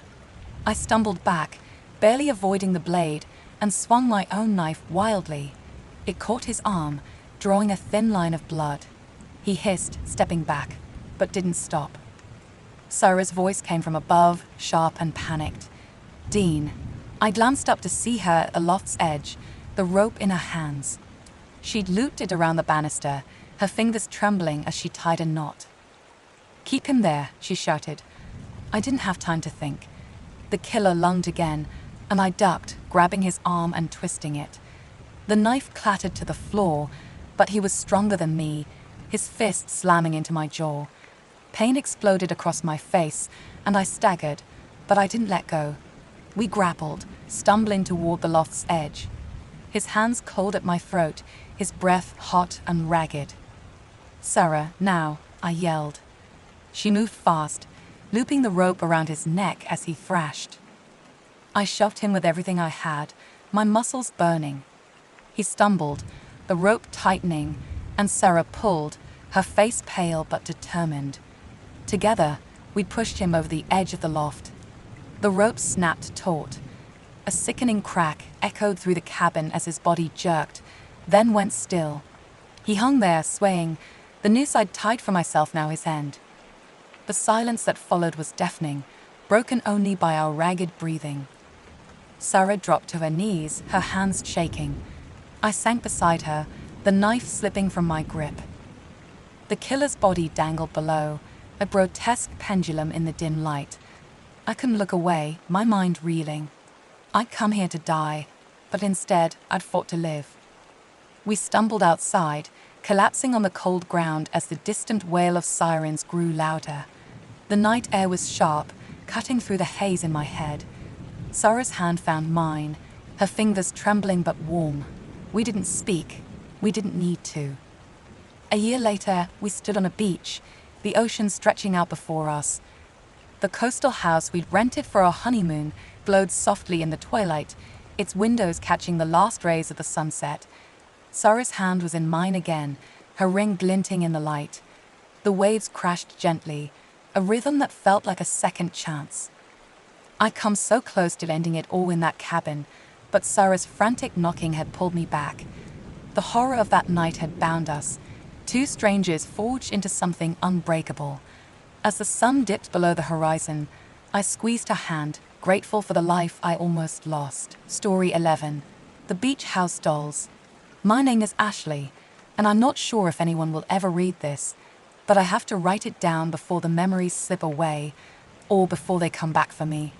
It started last summer, when my friends Rihanna, Simone, and I decided to explore the old beach house on the edge of town. Everyone said it was haunted, a place where people went in, but didn't always come out. We were young, bored, and thought the rumors were just stories to scare kids. We were wrong. The house sat alone on a jagged cliff overlooking the ocean, its weathered boards barely holding together. From the outside, it looked like a tiny shack, barely big enough for a single room. The wind howled through the broken windows, carrying the salty tang of the sea. Rihanna, always the bold one, pushed the creaking door open first. "Come on, you cowards," she teased, her voice echoing into the darkness. Simone hesitated, clutching her phone like it could protect her. I followed, my heart pounding but unwilling to back down. The moment we stepped inside, everything changed. The shack's cramped exterior was a lie. The interior sprawled into a vast, decaying mansion, with endless corridors stretching into shadows. Dust hung thick in the air, and cobwebs draped the walls like curtains. The floorboards groaned under our weight, and a faint metallic scent lingered, something like rust or worse. Simone's voice trembled as she whispered, "This isn't right. How is this place so big?" Before we could turn back, the front door slammed shut with a force that shook the walls. Simone screamed and ran to it, yanking at the handle, but it wouldn't budge. Rihanna grabbed her arm. "Stay together," she said, her usual bravado cracking. "We'll find another way out." I nodded, trying to ignore the cold dread pooling in my stomach. We had no choice but to move deeper into the house. The corridors twisted like a maze, lined with peeling wallpaper and doors that led to nowhere. Some rooms were empty, others cluttered with broken furniture. In one, I noticed dark stains splattered across the floor, dried, but unmistakably blood. Rihanna saw it too, but didn't say anything. Simone kept checking her phone, muttering about no signal. The air grew heavier, like the house was watching us waiting. Hours passed, though it felt like minutes. We found a staircase leading up, its steps sagging under our weight. "Maybe there's a window we can climb out of," I suggested, desperate for any plan. Rihanna led the way, her flashlight beam cutting through the gloom. At the top, we entered a long hallway with doors on either side. The first few were locked, but one creaked open to reveal a bedroom. Inside, the air was stale, and a single object sat on a rotting bed, a porcelain doll. Its face was unlovingly lifelike, with glassy blue eyes that seemed to follow me. Its dress was tattered, and its tiny hands clutched a sewing needle. Simone shuddered. "That thing's creepy. Let's go." But I couldn't look away. Something about the doll felt wrong, like it was more than just a toy. Against my better judgment, I picked it up. Its cold surface sent a shiver through me, and for a moment, I thought I heard a whisper, too faint to make out. "Ashley, come on," Rihanna called from the hallway. I tucked the doll under my arm, telling myself it might be a clue to escaping. We moved to the next room, but when I turned to check on my friends, they were gone. The hallway was empty. "Rihanna, Simone," I called, my voice echoing unanswered. Panic clawed at my chest. They'd been right behind me seconds ago. No footsteps, no screams, just silence. I backtracked, clutching the doll tighter. The house seemed to shift around me, the walls closing in. I stumbled into another room, this one lit by a flickering bulb dangling from the ceiling. On a table sat two more porcelain dolls, their faces eerily familiar. One had Rihanna's sharp cheekbones and braided hair. The other had Simone's wide eyes and freckles. My breath caught in my throat. "No," I whispered, stepping back. The doll in my arms felt heavier, its glassy eyes locked on mine. A soft thud broke the silence. I spun around to see the first doll, the one I'd found, standing on the floor. It hadn't fallen, it had moved. Its head tilted, and its lips parted in a rasping whisper. "Come join us." The words repeated, growing louder. "Come join us. Come join us." The other dolls on the table twitched, their heads turning toward me. I dropped the doll and ran, my screams swallowed by the house. The corridors blurred as I fled, doors slamming shut behind me. I tripped down the stairs, scraping my hands on the splintered wood. At the bottom, I found the front door again, but it was still locked. I pounded on it, sobbing, until exhaustion forced me to stop. The whispers followed me, echoing from every corner. "Come join us." I curled into a ball, clutching my knees, and the world faded to black. When I woke, I was outside, lying on the cliff's edge. The beach house loomed behind me, its shack-like exterior mocking my memories. My clothes were torn, my hands bloodied, but I was alive. Rihanna and Simone were nowhere to be found. I staggered to town, babbling to the police about the house and the dolls. They searched the place but found nothing. No bloodstains, no dolls, no sign of my friends. They said I must have imagined it, that the house was just an old shack. But I knew the truth. Days later, I couldn't shake the feeling of being watched. At night, I heard faint whispers outside my window. "Come join us." I stopped sleeping, afraid to close my eyes. One evening, I found a package on my doorstep, unmarked. Inside was a porcelain doll, its face a perfect replica of mine. I screamed and threw it into the trash, but the next morning, it was back on my bed, its sewing needle gleaming. I moved away, hoping distance would save me. For a while, it worked.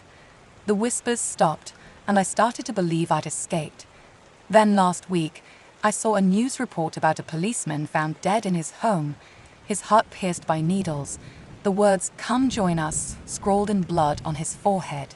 His daughter was missing, and 3 porcelain dolls were found on her bed.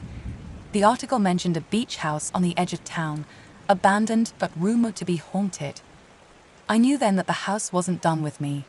Last night, I heard the whispers again, louder than ever. This morning, I found a sewing needle on my pillow. I'm writing this now because I don't know how much time I have left. If you're reading this, stay away from the beach house. Don't touch the dolls. And if you hear the words, "Come join us," run, because they're already coming for you. Story 12. The Ghost of Avalon. My name is Neil, and in the summer of 1987, when I was just 12 years old, my family decided to spend a week on Catalina Island. We'd heard the stories, whispers from locals about the old beach houses in Avalon, built decades ago by island pioneers, carrying echoes of the past. Some said the cottages, even the grand casino down the shore, were haunted by spirits of long-gone vacationers. I laughed it off, chalking it up to island folklore meant to spook tourists. My parents, ever practical, didn't pay it much mind either. They'd rented one of those vintage cottages, a weathered 2-story house with creaky floors and salt-stained windows, perched just above the rocky shore. It was charming in its way, with faded wallpaper and furniture that smelled of damp wood and thyme. I was thrilled for the adventure, imagining days of exploring the island's curves and nights stargazing by the water. But nothing could have prepared me for what I find in that house. The first night was uneventful. The cottage had a musty charm, its rooms filled with shadows that danced under the dim glow of old lamps. My bedroom was a small, oddly placed space on the 2nd floor, accessible only through my parents' room. It had a single window overlooking the ocean, and a narrow bed with a lumpy mattress. I fell asleep to the sound of waves crashing against the rocks below, the air thick with salt and the faint hum of the island's quiet. It felt like the perfect summer escape. But the second morning, something changed. I woke just before dawn, the room bathed in a grayish light that made everything look soft and unreal. My eyes adjusted slowly, and that's when I saw him. At the foot of my bed stood a tall, thin man, dressed in an antique suit, dark, pinstriped, with a high, starched collar that looked stiff enough to choke him. On his head was a brown bowler hat, tilted slightly, as if he'd just stepped out of another era. His face was pale, almost translucent, and his eyes held a calm, unreadable expression that made my skin crawl. I froze, my heart hammering in my chest. For a moment, I thought it was a dream, some trick of my half-awake mind. But the longer I stared, the clearer he became, sharp, solid, and undeniably there. This was no dream. I was wide awake, and he was watching me.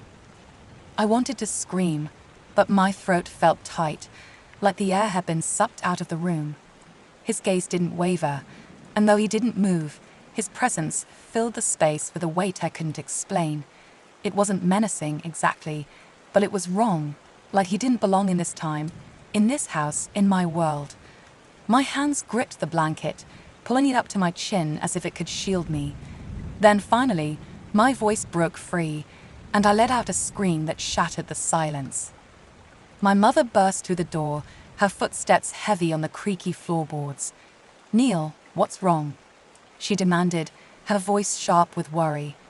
But then she stopped dead in her tracks, her eyes locking onto the figure at the foot of my bed. I saw her face change, fear at first, then something else, something calmer, like recognition. She stepped forward, her voice steady but firm. "You're not supposed to be here," she said, addressing the man directly. "This is our home now. For this week, you need to leave." I couldn't believe what I was hearing. My mother, the same woman who scoffed at ghost stories, was talking to this thing like it was a guest who'd overstayed their welcome. The man didn't respond, didn't even blink. But then, as if her words had carried some invisible weight, he began to fade. His form shimmered, like heat rising off pavement, and then he was gone, dissolved into the air, leaving nothing but the faint smell of old leather and salt. My mother turned to me, her face pale but composed. "It's okay, Neil," she said. "He's gone now." I didn't sleep the rest of that night. My mother stayed with me, sitting on the edge of my bed, but she didn't explain what she'd seen or why she'd spoken to the figure like that. She just told me to rest, that we'd talk in the morning. But the morning brought no answers, only a lingering unease that clung to me like damp clothes. My father, ever the skeptic, brushed it off as a nightmare, but I saw the way my mother looked at him, a silent warning not to push it. I didn't see the man again that day, but the house felt different now, too quiet, too still, like it was holding its breath. The third night, I couldn't shake the feeling that I was being watched. I begged to sleep in my parents' room, but they insisted I stay in my own, saying I needed to face my fears. I lay awake, staring at the ceiling, every creak of the house making my heart jump. Around midnight, I heard it, a faint tapping, like fingers drumming on glass. It was coming from the window. I didn't want to look, but I couldn't stop myself. Slowly, I turned my head, and there, pressed against the glass, was a face. Not the man from before, but a woman, her features blurred and pale, her eyes wide and unblinking.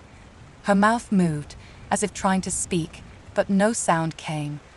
I bolted upright, my scream caught in my throat.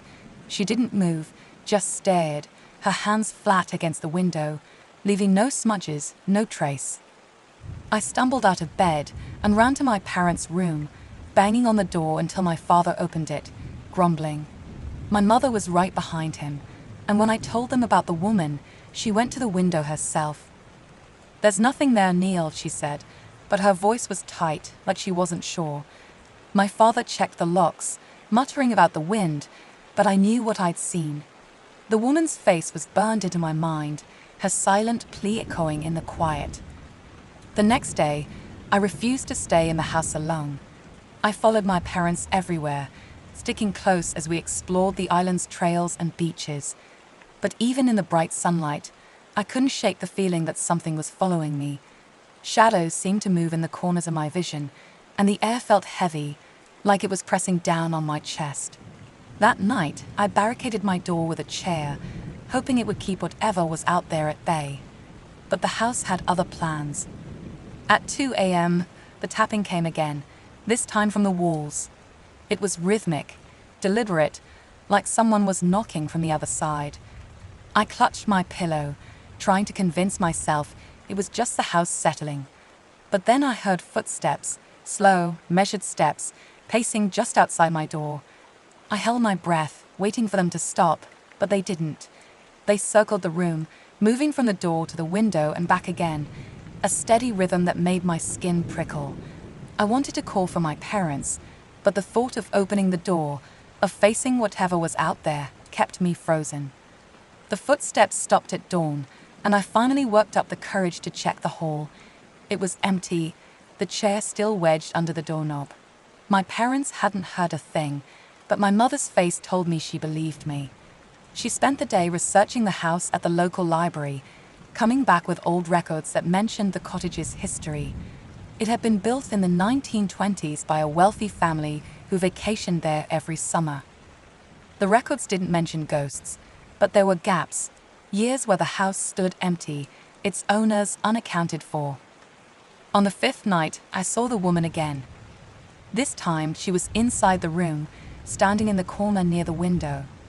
Her dress was long and grey, her hair pinned up in a style that belonged to another century. She didn't look at me, just stared out at the ocean, her hands clasped tightly in front of her. I didn't scream this time. I don't know why. Maybe I was too tired, or maybe I was starting to understand that these figures weren't here to hurt me. But I still felt the weight of her presence, heavy and sad, like she was carrying a story she couldn't tell. I whispered, "Who are you?" My voice was barely audible, but her head turned slightly, as if she'd heard. She didn't answer, just pointed toward the window, toward the dark water beyond. Then she was gone, leaving the room colder than before. I didn't sleep again that night, and by morning, I was sure of one thing. The house was alive with memories, and they weren't done with me. The sixth night was the worst. I woke to the sound of laughter, not the kind that makes you smile, but a hollow, echoing sound that seemed to come from everywhere and nowhere. It filled the room, seeping through the walls, the floor, the ceiling. I pulled the blankets over my head, but the laughter grew louder, joined by whispers I couldn't quite make out. Shadows moved across the walls, not cast by any light I could see. They twisted and stretched, forming shapes that looked almost human, then dissolved into nothing. I don't know how long it lasted, minutes, hours, but when it stopped, the silence was worse. It was like the house was waiting, watching, daring me to move. The final day, my mother decided we'd leave early. She didn't say why, but I saw the way she looked at the house, like she was saying goodbye to something she didn't understand. As we packed, I felt a strange pull, like the cottage didn't want us to go. The air was thick, the shadows too long for the time of day. When we stepped outside, I looked back at the house, its windows dark and empty. But for a moment, I thought I saw the man in the bowler hat, standing at my bedroom window, watching us leave. Years later, I still think about that house. My mother and I talk about it sometimes, piecing together the fragments of what we saw. We never found answers, but we both agree on one thing. Those spirits weren't malicious. They were just there, caught in some endless loop of their own summers, their own lives. The house still stands in Avalon, weathered but unchanged, a quiet monument to the past. And sometimes, when I close my eyes, I can still see the man in the bowler hat, his calm gaze fixed on me, as if he's waiting for me to come back.